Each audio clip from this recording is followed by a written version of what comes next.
Here is your morning in 8 minutes. This morning, Hurricane Erin is churning by North Carolina and Virginia, threatening people with dangerous waves and winds 110 miles an hour. Yeah, the storm isn't expected to make landfall, but the governor of North Carolina, though, declaring a state of emergency, warning that conditions can deteriorate quickly. The massive Category 2 storm is still hundreds of miles offshore, but with mandatory evacuation orders in effect for parts of the Outer Banks because they're not taking any chances. Hundreds of beaches along the East Coast are closed to swimmers, with waves expected to reach as high as 20 feet. In New Jersey, officials there say they think the coast is more resilient now, nearly 13 years since Superstorm Sandy devastated the region. They say safety upgrades designed to counter storms should keep the worst at bay if they do their jobs. Let's get you ready to get out the door this morning. Sydney, how are we looking? I'm about to go get my kids ready to go to school. What do we need to be wearing? Well, fortunately, we are staying clear of any of those tropical impacts. So if you're getting out and about, yes, nice and quiet conditions here, a little bit on the muggy side, but we are keeping a close eye on Hurricane Erin just off the coast of North Carolina. Also want to draw your attention to an area of interest that is following Hurricane Erin.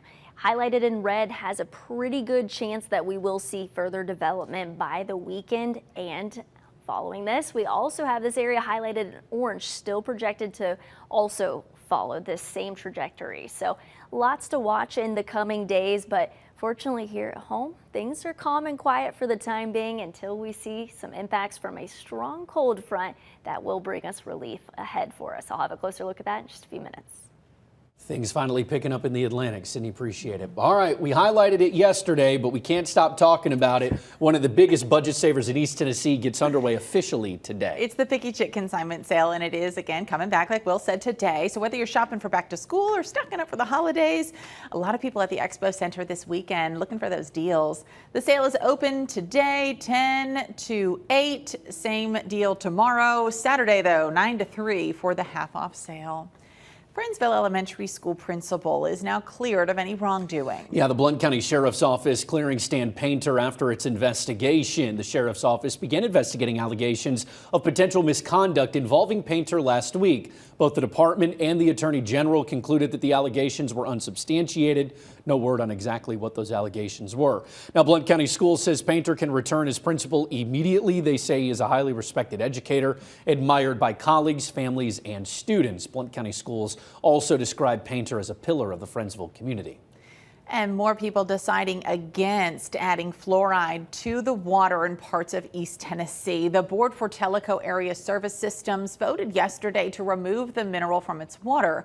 This utility serves about 14,000 customers in Monroe and Loudoun counties. Recently, the city of Gatlinburg decided it would keep fluoride in its water supply.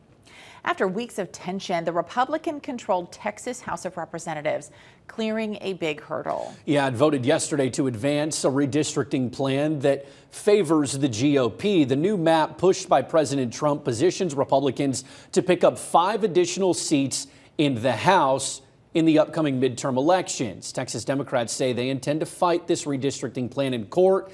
It's likely to trigger similar revisions in at least California, where legislators want to create new Democrat-leaning seats to counter the Texas seats.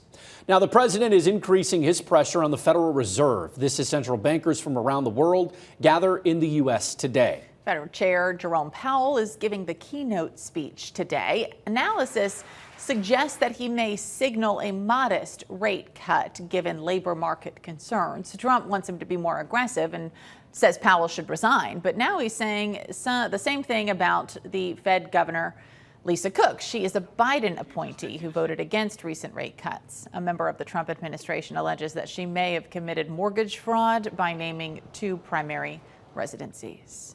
If you've eaten downtown, then you, of course, may have enjoyed sitting outside on a patio. Or 2, but you could soon be able to do that all across the city. Right now, only businesses near Gay Street and Market Square can apply for a patio use agreement. It allows businesses along sidewalks to create a serving area on the city right-of-way. City Council is considering a new ordinance that would allow the entire city to apply for this kind of permit. It passed on first reading at City Council. They'll hear it again in the next meeting, which takes place in about 2 weeks. This morning, Young Williams is asking for help. They need pet food donations right now, so they're asking people to bring in bags of dry cat or dog food to help stock their pet food pantry. That helps people in need who may be struggling to afford food for their pets. So if you want to help, you can drop off food at Young Williams. That's the Animal Village off Kingston Pike on Bearden Hill. If you'd like to help, they are open today. Another sign that ball fans know what they're doing. Yeah, pretty awesome. showing For up. the third straight year, basketball season tickets no longer available. That's because they sold out more than 14,500 of them. There are still about 6,000 left, some for visiting fans, others for single game sales. Those single game tickets will go on sale later on this year. At 6:55, let's jump into your first alert. Traffic, 75 at Merchant Drive, things slowing down there in the right-hand lane. Look and see why that is and bring you an update at 7. As we move to 40 east of downtown, all right there. West of downtown, 640, good there too. Your maps across East Tennessee looking fine. Keep an eye on this, have an update at 7.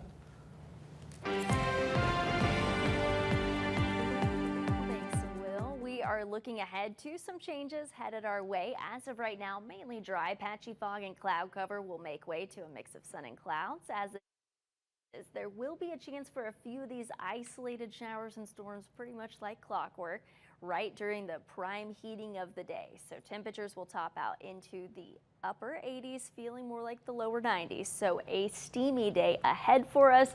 But the good news is once we get through some of these changes with some unsettled weather, especially for the weekend, that brings us a major cool down into next week. Temperatures topping out in the lower 80s next week with lots of sunshine. I'm excited. Yeah, As we all should be. Yes. That's amazing. All right, thanks for joining us at 5 and 6. We'll see you over at 7 o'clock. Brett will see you at 9.